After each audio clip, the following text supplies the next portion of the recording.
दोस्तों, बिहार के अंदर बड़ी जबरदस्त बगावत की सुबुगाहट देखने को मिल रही है। सुबुगाहट अगर जनता दल यूनाइटेड तक सीमित रहती, जीतन राम मांझी तक, उपेंद्र कुशवाहा या फिर चिराग पासवान तक सीमित रहती, तो ईडी, सीबीआई, इनकम टैक्स विभाग का इस्तेमाल करके इसे चुप करा दिया जाता। उनके विधायक पहले से ही इस बात को लेकर आशंका जता चुके हैं कि भाई कभी भी जनता दल यूनाइटेड में टूट हो सकती है। उपेंद्र कुशवाहा से तो कहा था विलय कर लो, नहीं किया तो देखा बेटे का मंत्री पद अटक गया। खैर, यह बगावत अब कहीं और नहीं बल्कि बीजेपी के अंदर खाने हो रही है। दरअसल सम्राट चौधरी के मुख्यमंत्री बनने के बाद पहले से ही जनता दल यूनाइटेड के साथ साथ जितने भी एनडीए के घटक दल हैं वो पहले से नाराज चल रहे हैं। एक सर्वे उस समय आया था जब नीतीश कुमार को हटाकर बीजेपी कि किसी व्यक्ति को मुख्यमंत्री बनाने की कवायती सम्राट चौधरी के नाम का ऐलान नहीं था, बस चर्चाएं चल रही थी। तब तकरीबन 60 से ज्यादा जेडीयू के विधायकों ने कह दिया था नहीं, पहली बात तो बीजेपी के खाते में नहीं जाना चाहिए मुख्यमंत्री का पद, लेकिन गया भी तो सम्राट चौधरी मुख्यमंत्री नहीं बनने चाहिए। और अब देखिए ये हालात अब बीजेपी के अंदर खाने भी हैं। भारतीय जनता पार्टी के उन नेताओं ने मोर्चा खोल दिया है सम्राट चौधरी की कार्यशैली को लेकर, जो नेता पिछले 2-3 महीने से शांत चल रहे थे।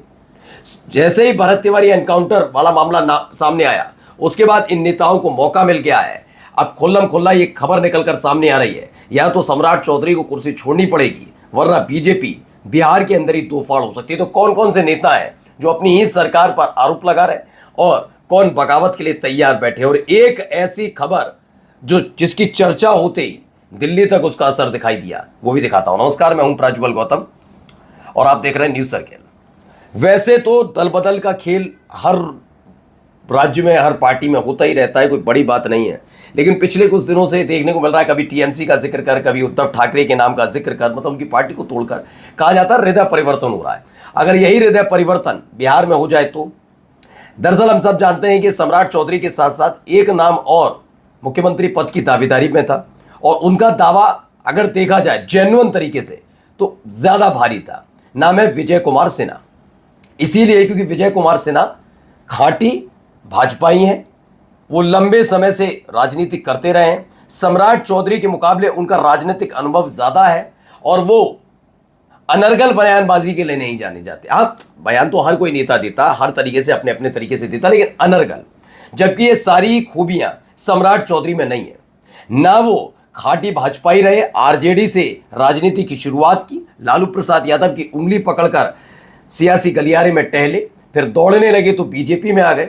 ना वो ज्यादा अनुभव रखते हैं जितना विजय कुमार सिन्हा के पास है। और तीसरा ये कि उनमें बस एक खासियत है मोदी शाह के हिसाब से कि वो वैसी ही भाषा शैली का इस्तेमाल करते हैं जो आजकल मोदी शाह को पसंद आती है। इसीलिए विजय कुमार सिन्हा पर सम्राट चौधरी भारी पड़ी। लेकिन राज्य चलाना अलग बात होता है, मनपसंद व्यक्ति होना अलग बात है। जैसे ही सम्राट चौधरी मुख्यमंत्री बने तब से हालत क्या है। जब सम्राट चौधरी मुख्यमंत्री बने, विजय कुमार सिन्हा नाराज थे और अपनी नाराजगी को व्यक्त करने वो दिल्ली गए थे। लेकिन उसके बाद जब वहां से भी खाली हाथ लौटे तो अब उन्होंने एक मौके की तलाश शुरू की थी। कोई मौका मिलेगा तब घेरा जाएगा, और अब घेरना शुरू कर दिया। क्या क्या हो रहा है जरा दिखाता हूं। पहले ये 1 महीने पुरानी वाली खबर देख लीजिए। ये तकरीबन 1 महीने पहले की खबर थी।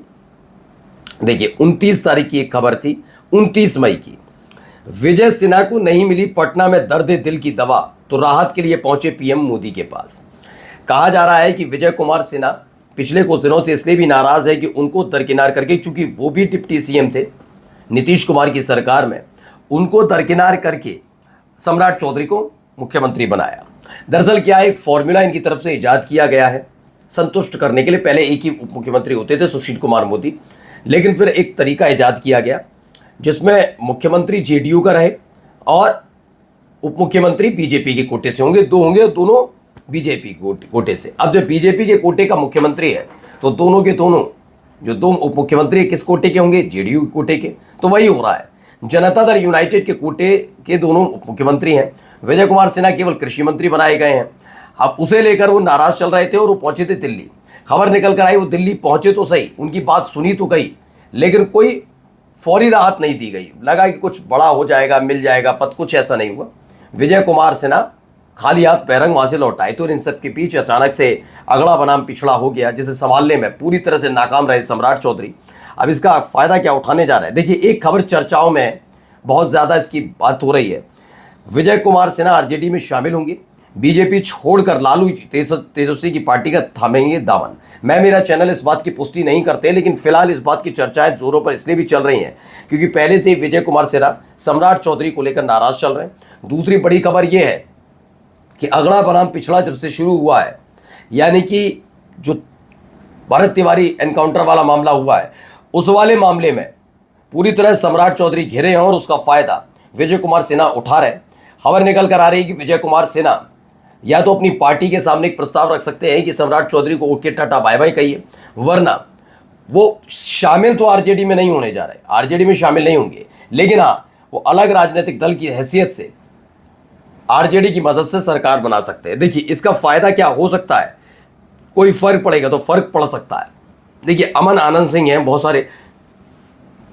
अब देखिए अगर ऐसा हो जाए तो बीजेपी जेडीयू की विदाई तय है, क्योंकि याद अब 14% हैं बिहार में, 14%, 15% सवर्ण है।